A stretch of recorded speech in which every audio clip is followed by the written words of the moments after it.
এই পৃথিবীর সকল সুখ যদি একজন মায়ের কাছে এনে দেয়, তারপরও সেই মা তার সন্তান হারানোর ব্যথা কোনো দিনও বলতে পারবে না। বলছিলাম মাইলস্টোন স্কুল অ্যান্ড কলেজ দিয়াবাড়িতে যে বিমান দুর্ঘটনায় অনেক শিশু আহত এবং কিছু শিশু নিহত হয়েছে, তাদের পরিবারের কথা তারা কিভাবে মেনে নিয়েছে।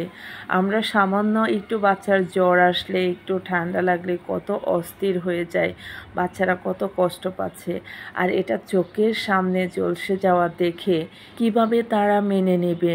আমি জানি একটা মাও মেনে নিতে পারবে না, একটা রাতও তাদের ঘুম হবে না। শুধুমাত্র টিভি চ্যানেলে দেখে ও হাসপাতালে দেখে আমরা কতটা কেঁদেছি, তাহলে যাদের সন্তান, যারা আদর করে লালন পালন করে এতটুকু বড় করেছে, তারা কীভাবে এই ঘটনাটা মেনে নিয়েছে বা কতটা কষ্ট হচ্ছে, সেটা আমরা একটু চোখ বন্ধ করলেই বুঝতে পারি।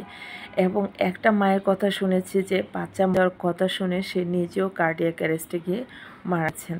সেই পরিবারে আর কি আছে বলেন, মুহূর্তের মধ্যে পুরো পরিবারটা তছনছ হয়ে গেল।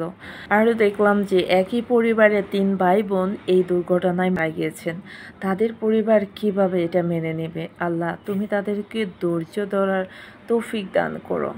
এছাড়াও আমরা আরিয়ানকে দেখেছি কিভাবে দগ্ধ অবস্থায় দৌড়াচ্ছিল। ও কোথায় যাচ্ছে, কার কাছে যাচ্ছে সে কিছুই জানে না, কিন্তু সে দৌড়াচ্ছে।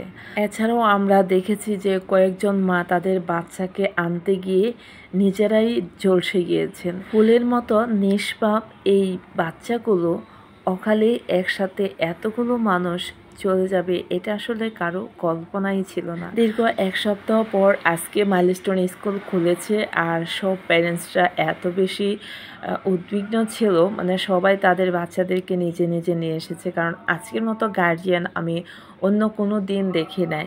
সো আমিও আমার বাচ্চাদেরকে রিসিভ করতে গিয়েছিলাম, আর এখানে হচ্ছে দোয়া মাহফিলের ব্যবস্থা ছিল। যাই হোক, আমরা সবাই দোয়া করি তারা যেন জান্নাতের সুউচ্চ মাকাম আল্লাহ তাদের দান করেন।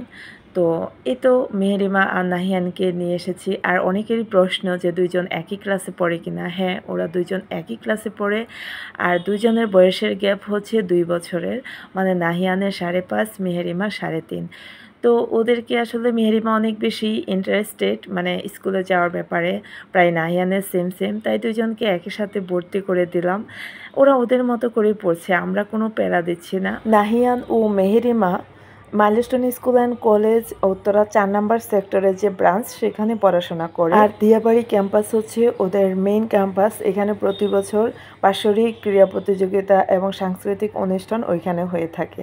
সো সবাই ওদের জন্য দোয়া করবেন, ভালো থাকবেন, খুদা হাফেজ।